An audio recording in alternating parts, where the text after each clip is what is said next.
Press institute Bangladesh তথ্য ও সম্প্রচার মন্ত্রণালয়ের উদ্যোগে লক্ষ্মীপুরের রামগঞ্জ রায়পুর সাংবাদিকদের জন্য 3 দিন ব্যাপী মাল্টিমিডিয়া সাংবাদিকতা বিষয়ক প্রশিক্ষণ উদ্বোধন করা হয়েছে।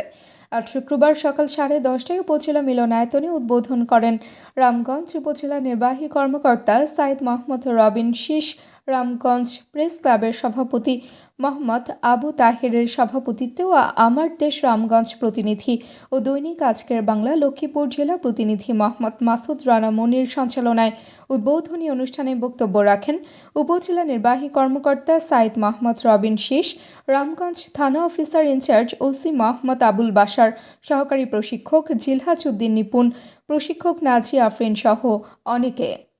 প্রশিক্ষণে অংশগ্রহণ করেন রামগঞ্জ ও রায়পুর উপজেলার প্রায় অর্ধশতাধিক প্রিন্ট ও ইলেকট্রনিক্স মিডিয়ার সাংবাদিক।